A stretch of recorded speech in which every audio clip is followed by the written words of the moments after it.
Hey y'all, how are you doing? Listen, real quick, I want to share something.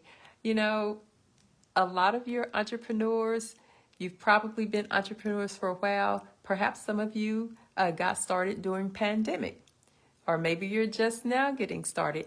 I want to share something that was very helpful for me when I got started on my uh, entrepreneurial journey. And one of the things that I want to speak with you about is turning strangers into connections. Keep in mind, you can only do so much with your family and friends, right? Can you imagine having a product or service and doing very well with just family and friends? Okay, so you're going to have to go outside of your family and friends to speaking to strangers, right? Some of you don't like that. Some of you are probably like, I'm an introvert. Guess what? Introverts can definitely do well. I used to be an introvert, and in many ways, I still am an introvert. However, New York was my training ground, and it was a great training ground for me because I really did learn how to approach and speak to strangers. Okay? It's a totally different world, y'all. And being from Texas and speaking to strangers in New York, they're not as friendly as Texans. Okay? And but, I actually did very well when I began my entrepreneurial career. So, get ready. I want you to write down 5 tips. 5 tips I'm going to give you to turn strangers into connections. The first thing that you want to do, first of all, everyone is on their phones. Everyone is on their phone. Everybody's head is down. And everybody's, scrolling through their phone, looking at things, or they're texting, and the head is just down, right? You want to keep your head up, right? Because you're trying to connect with people. So you got to have your head up and you want to smile, right? So smiling is the first tip. Okay? Maybe keep your head up, right? Anyway, keep your head up, smile.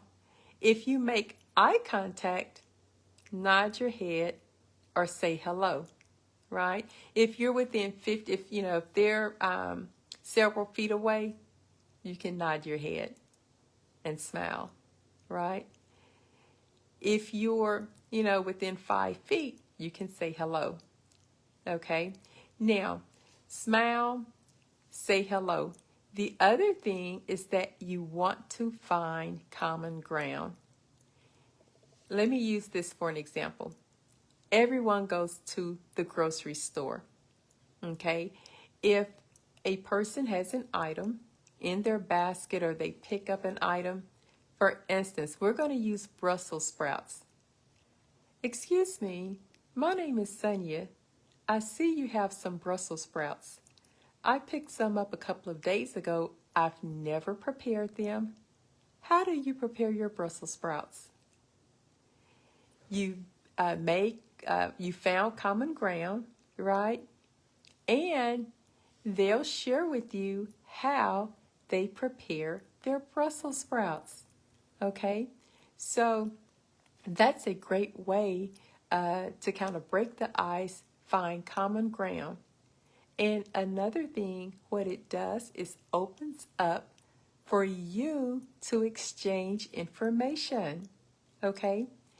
And one of the things that may be easier, I should say, you may be hesitant to ask people for their phone number, and I can definitely understand that. So, a great way to get the information, just start with an email. You're not going to end there, but start with an email. Okay. Oh, do you mind if I get your email? Because the reason you want to do this is because somewhere in the connection, you can say, listen, I want to send you some information, right?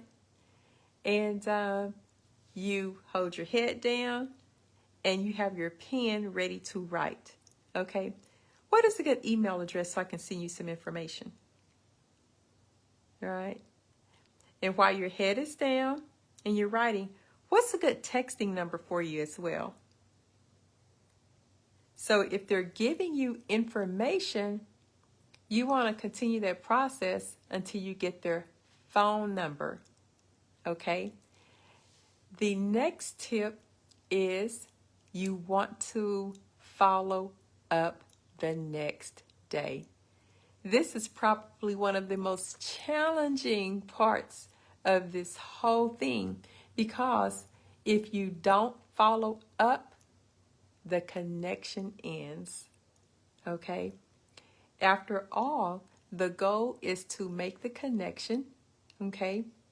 And to be able to send information on your product or service. So that's a way to turn strangers into connections. I hope this helps. I wish you much success with your, business. Anyway, see you next time. Bye.